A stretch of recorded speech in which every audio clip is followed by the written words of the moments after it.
Hey everyone, I'm going to answer Tony's thread.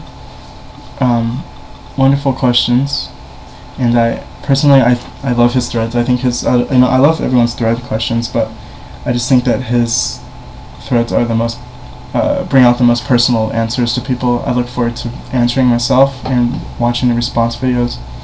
It's just a great way to make everyone know each other a little bit better in this YouTube community that we have here. So just want to say thanks for making such great thread questions, and hope you enjoy my response to your thread. So give an example of brilliant lyric writing. Pretty much I like simple, straightforward, relatable lyrics. Typically I like sad lyrics, but they have to be very personal to the songwriter. So like an example would be Mark Kozelek. He was in the Red House Painters, currently in Sun Kill Moon, as well as his own solo stuff, which is amazing. But the way he puts his emotions on the table is just incredible. So simple, sad, taking these really dark lines, very literal. So I love he doesn't try to hide in metaphors or things like that. It's just I can relate to a lot of the lyrics. Plus they one of those you can relive memories through the lyrics. But and I'm not a fan of like political lyrics or things like that. I only like personal lyrics about emotions or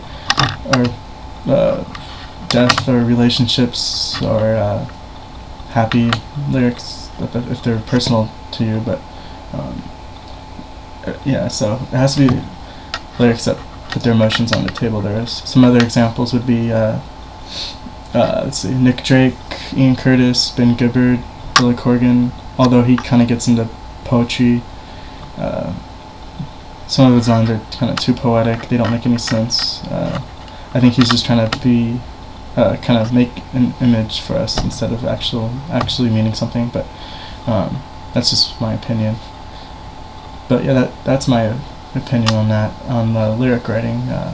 Love personal lyrics. It's my favorite. So second question was, name a musical event that you've witnessed and lived through. This is tough. I mean, I haven't lived through many significant ones, like like the Beatles or Woodstock or I don't know, things like that. I would say the most important thing I've lived through, technically, would be the death of Kurt Cobain. I don't remember it. I was very young. I don't think I remember it, at least. But that's probably the most important. And there have been some other musical deaths that had an effect on me. Only two, though. First would be Keith Girdler, the singer in Blue Boy, who's my favorite band. And then that was in 2007. And then Alex Chilton last year. He's Big Star is one of my favorite bands, so that's another one. So anyway,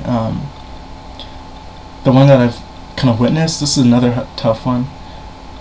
I haven't been to like crazy important shows. I mean, I did see Pavement and My Bloody Valentine. I saw them on their first American shows since reuniting, so I think that's really cool. But for this one, I'm gonna have to say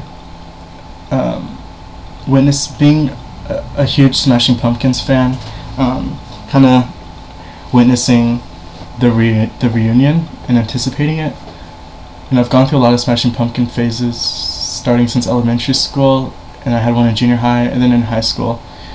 And I just remember in 2005, when I got back really into them, you would hear rumors and stuff, but I think it was true. And then Billy Corgan posted an article in the Chicago paper saying how he wanted his old band back, and the internet just flooded. And since then, I've just been following it and reading things about it every day and things like that. So it's just really exciting to hear the new material and anticipate it from one of the most important bands, in my opinion, one of the best bands of the 90s. And unfortunately, it's not, the music and the whole thing didn't turn out the way I wanted it to be, but it was really fun just waiting for all that stuff to happen. So that's what I'm gonna have to say, because they are such an important band to me. So What is the best album to party to? I don't know. I don't party, but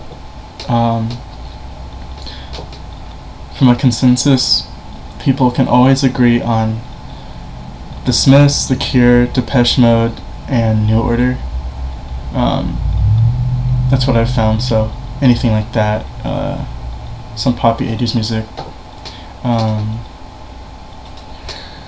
1 to 3 songs you'd like to play at your funeral. Okay. Good question.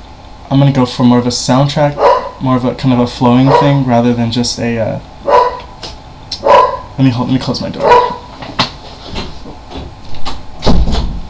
Sorry, there was some unnecessary noise out there, but so I chose these because they kind of set the mood. You know, it's off of this album, the Apollo soundtrack, Apollo Atmospheres and Soundtracks by Burnt. You know, the songs.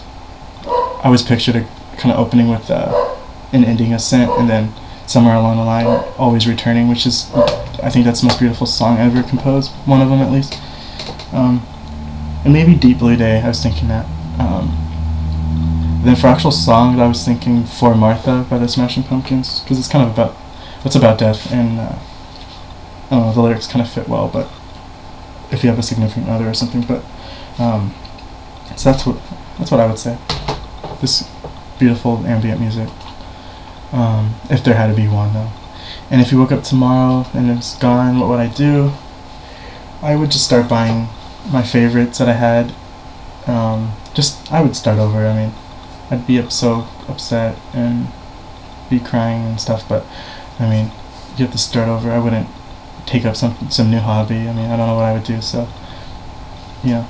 But alright, so great questions, guys, and hope you liked the response. See you guys later.